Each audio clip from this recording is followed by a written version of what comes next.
and we think we've got the solution out there, and I'd be perfectly willing to discuss it with you more in detail after the panel. The Army Reserve feels similarly to the National Guard. Their Guard unit plugs, if you will. We have similar units that are not all MTO. They're MTO and TDA. The TDA piece of the unit doesn't deploy as a unit. Therefore, those individuals, we call them donor units. So we cross-level units together to create a good unit.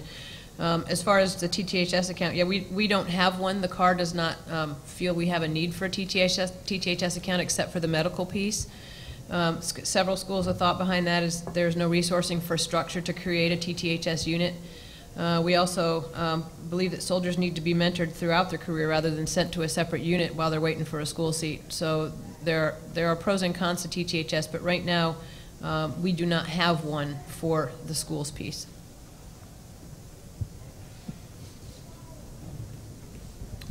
Okay. Morning, sir. Lieutenant Colonel Mike Massey from the Army War College. You had talked earlier about drawdown, and I was wondering if you could elaborate on moving from the 569,000 to 547,000 over the next few years. What tools or mechanisms are we looking at putting in place and possibly using for that responsible drawdown in force? Okay, no, great question. You know, when I first started thinking about or all of us started thinking about the drawdown, I decided to go over and talk to General Sullivan and General Vono, or they decided to talk to me about it, because I was a little bit concerned, and we went in, we told the chiefs, as we were wrestling with, do you go all the way to 22 if our assumptions say that if our assumptions are as they should be, and we're not good at assuming things, and predicting the future. So we weren't sure whether the ramp down in Iraq was going to happen as scheduled, whether the surge was all they needed in Afghanistan, and what might happen across the world. So, but from a personnel standpoint, the big concern was this drawdown. And could we stretch it out to September 13, which would add several more billions on. So we said September 13 is what we could do. And in order to do that, we weren't sure how many people we would have to force out. And force is kind of a harsh word because some will leave on their own, but at the end of the day, it's somewhere between 11 and 17,000, you know, when you grow the Army that much, that without normal attrition, these 17 to 11,000 would have to be leave the service. So how do you do that? So I went and talked to General Sullivan and Vono, and they reminded me of their background, which is always good to put things in perspective, because 17,000 to me was a big number, if that was truly what would happen. And Vono said he had a plan for 5 years that he would draw the Army down 37,000 a year. And then Desert Storm hit, and he didn't draw down the Army at all. And after it was over, Sullivan took over, and he was told to draw down the Army 100,000 in 1 year.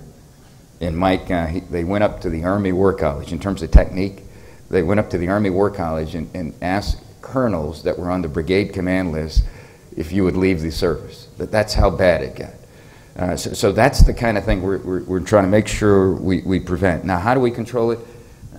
General Farrisee knows a lot about the retention control points and can talk about how we tweak those retention control points to bring them down a little bit. So if you haven't made a certain grade, don't have the points that you need by a certain time, then you'll have to leave the service. So that's one method. With a lot of the officers, I mean, we're short majors until the year 2023. So I don't think we'll have an issue in some of these areas, and lieutenant colonels are not as bad, but we're challenged there.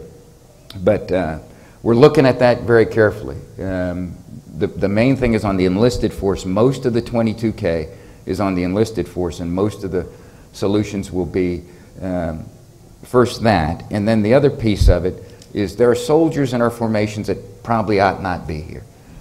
And frankly, we need the help of the Army to find out who they are and allow them to leave their service in a dignified way.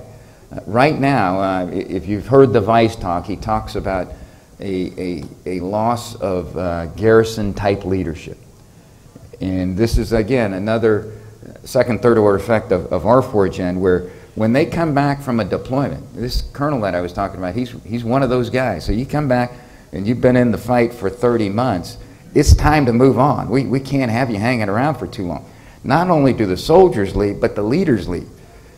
So there's some soldiers here that probably ought not stay, not move on, but we're having a hard time with just bars to reenlistment, for example. We could use bars to reenlistment. And I've had a lot of division commanders say, hey, you know, we've got guys that don't belong in our formations. We need you to help streamline the policies. Make it like it used to be in the olden days. You know, back when we were drawing down the Army. You know, Dan, you don't look, you know, you're not doing well today. It took me 5 minutes, you're out of the Army. You know, some would like that. Well, we're not going back there because we've got medical reasons why we've got to check the soldiers out. We've got legal reasons. So these processes take a while.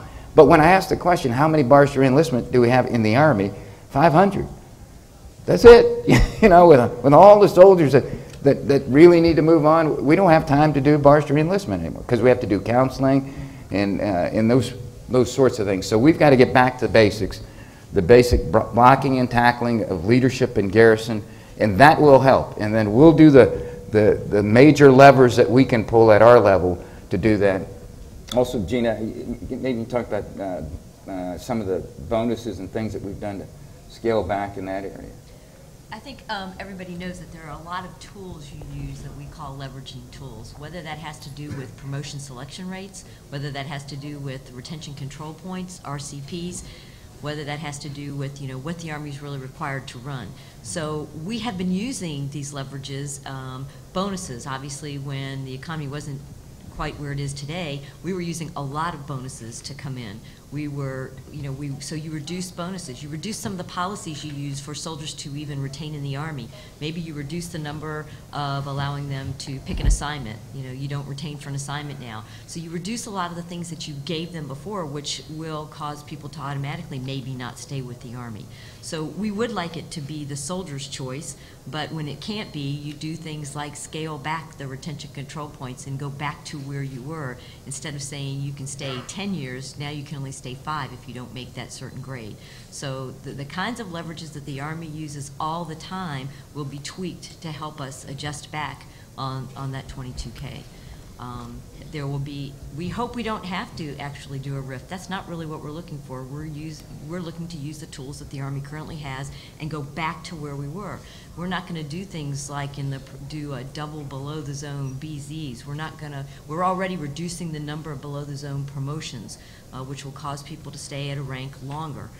So we're going back to some of the places we were before this war started, incrementally. We're not going to immediately jump back to where we were, but we will take those tools and slowly move back to where we were prior to 2001 on some of these things. And some people will just automatically get out because of the things that we will no longer offer.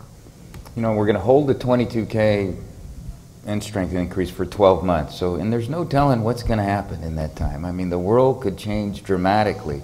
So we're talking about the future. We're making some assumptions, but a lot could happen in the country, around the world, to the economy. So again, I reinforce Joe Ferris's point that our goal is to treat our soldiers with dignity and respect, to allow those that want to serve to continue to serve, and then we in the business of managing the personnel have got to do the right things so that we have the right size Army to serve the needs of the nation.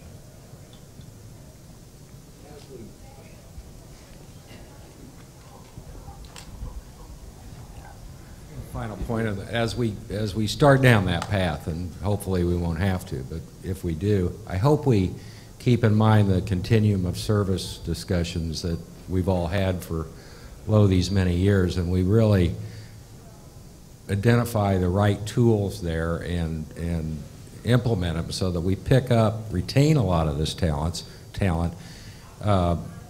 in a different Army capacity, whether they're Army civilians or Army Guard or Army Reserve, that we just don't lose this. We've invested so much in these people that I hope we don't lose them because we can't keep them in active status any longer.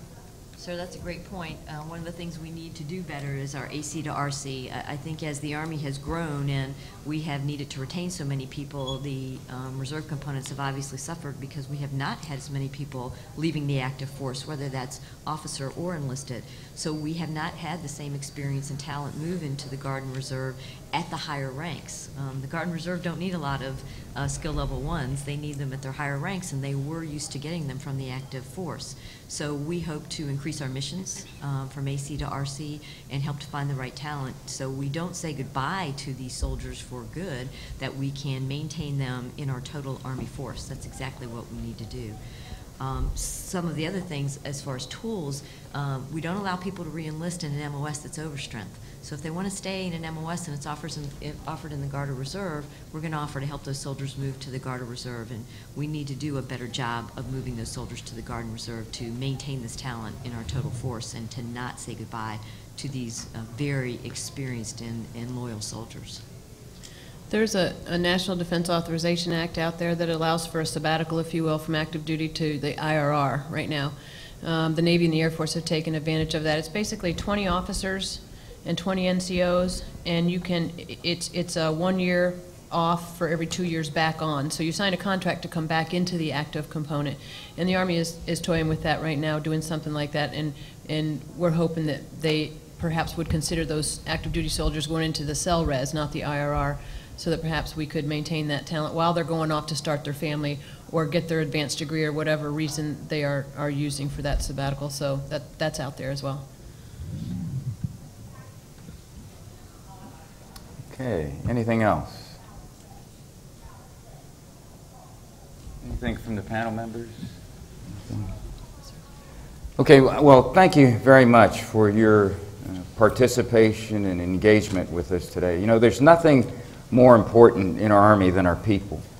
And it's been an honor, I know, for all of us to work in this important work. But as I think about it, the reality is it's the people business is everybody's business. It's not just the folks that are assigned there. It's all in our Army. And whether you're a soldier, you're a civilian, or whether you're outside of our Army, the all-volunteer force really relies on a commitment from America, a commitment to our soldiers, to our civilians, to our families, to their education, and to their well-being. So it's important that you're here today. It's important that you continue to talk about this important area. And I do believe, as big as Army is, 1.1 million and 300,000 civilians, that one person can make a difference. And every day that's happening with the mentoring, the coaching, the counseling, and the retaining of great talent in our military. So thanks for the difference that you make today and the difference that you'll continue to make in the future. God bless you all.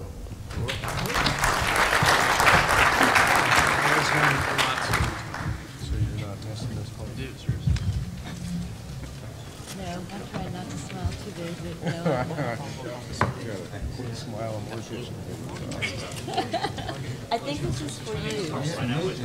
I'm good. You don't want to take this?